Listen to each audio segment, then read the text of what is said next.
not the moving arrows, because I want you guys to focus more so on the price action, not the indicator. The indicators are just a tool to help verify analysis.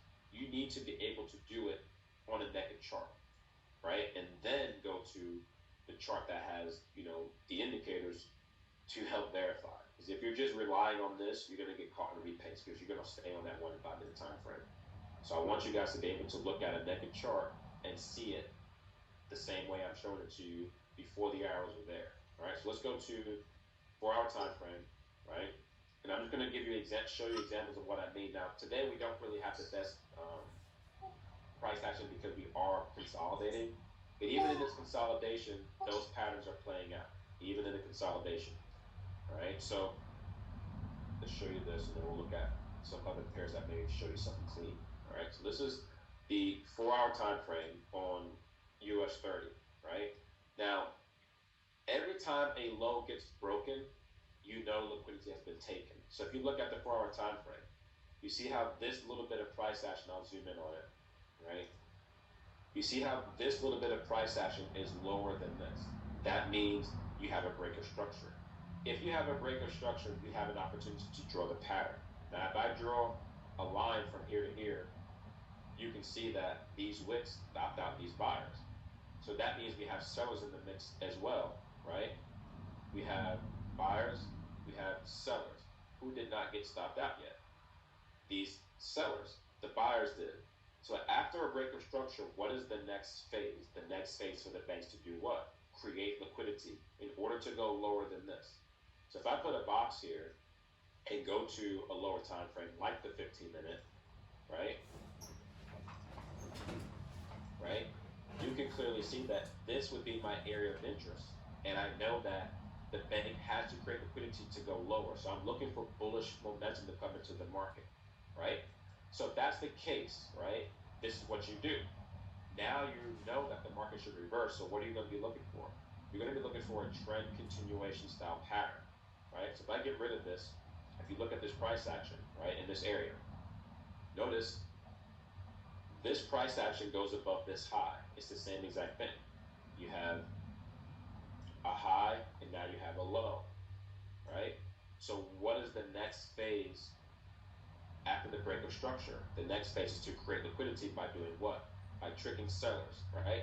Now aggressively, right, you can enter here, right? You can enter here aggressively and target this high, or you can target this entire structure because we know that there's sellers and liquidity above this high, right? So immediately, when I draw this up for my entry, I'm going to put break of structure to keep myself accountable, right? And then I'm going to write RTP right here, so I know that I've identified one of the orders. It's not the order, but it's one of the orders. So I know that in order to get into this trade, I need to enter below the RTP so I can trade toward the order, so I know I have funding in this move to go higher, right? Now look how this works out. Now the reason why I'm pretty sure I would enter here is because, for one, I don't know that this is going to happen.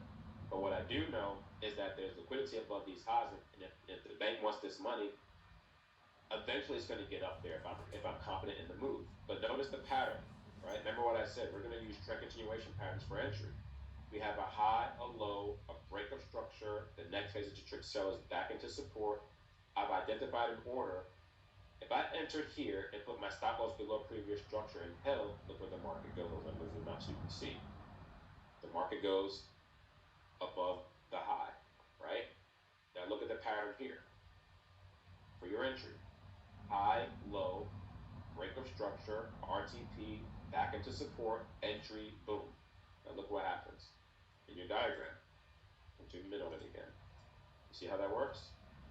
This is on a 15-minute time frame, right? Goes right into profit, right? We do go into a little bit of drawdown. That's part of trading. As long as my stop loss is in place, we're in business. Market goes right to where we said it was going to go. Short term would have been this area of liquidity right here. And that would have been more than enough. Stay in the trade. Boom, boom, smash, 4,700 points. See how that works? Now notice this whole analysis stemmed from the 4-hour time frame based on the same exact pattern. this, so I'm going to show it to you again. This time I'm going to show it to you with the arrows. All right, so all right, we're going to show it to you with the arrows on the naked chart. All right, and look how this plays out again. Look how the system confirms. All right, now look, low, high, break of structure. This is my area of interest. I'm just marking it so I don't lose it when I get to a lower time frame. I'll even draw a vertical line there. Then I'm going to go to 15-minute time frame. And what I want to see in that area is the system agree with me. All right. Let it lose it.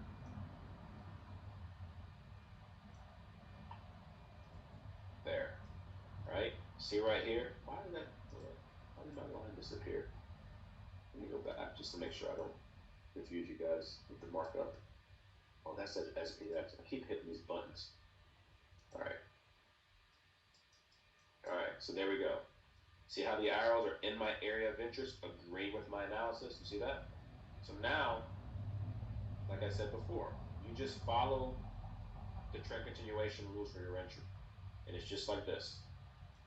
Just like this, you follow this pattern. All right?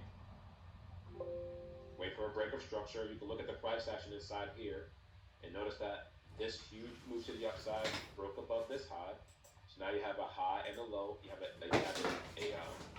series of sellers, right, and buyers, right? The buyers stopped out these sellers, and we're looking to go higher. So we know we're looking for a continuation. The market should pull back into an area of support, right? Just bouncing that. Right, moves back into an area of support. We do have an order block here, so that's probably the reason why that came back to there, right? And then, as you can see, your entry could have been here. Next entry probably would have been there if you had the patience. But either way, if you'd have entered here, stop loss below previous structure, you're still Gucci. Market goes to take profits, right? Now remember what I said too. In this area right here, you're basically trading something similar to this. So if the market reverses, right? Because what's going on right in this area is what's going on right here. You know, you just can't see it because of the price action. But remember, overall, from your overall analysis, their stop loss is above here. So long term, the bank wants this money as well. So don't forget about that as well, because you can stay in these trades a little bit longer. And as you can see, the market does go above these highs, and then you're going to see in the diagram, even above these highs, the next phase will be the trade to trick sellers. Now look at the diagram, right? You see how I have sellers and buyers. Above here are stop losses, long term, right? This is what we analyze on the 4-hour time frame. Now, if I draw a line from here to here, you see how this goes above that line, right? We go above that line, and then where does the bank go after it goes above that line? To create liquidity. I'm gonna go back to the diagram. We went above the line to create liquidity to do what? Go higher. Now look at the diagram. Create liquidity to do what? Go higher. See that? So the pattern is universal. You're going to use it to analyze the chart. You're going to use it to enter the trades because it's all based on liquidity. The phrase that I want you guys to remember is this. When the bank takes liquidity, the next phase is to create it. That's all you really need to know about the market and how to spot that. All right? When the bank takes liquidity, the next phase is to create it. Okay? Let's look at some other examples. I'm going to show you some more. All right? Let's go back to this chart. Let's go back to the naked chart. I want you guys to see it more so. Actually, we'll use the arrows though in the naked chart. All right? And we'll look at let's look at GBP USD just to show you a different look at it. All right? Now look at this. This is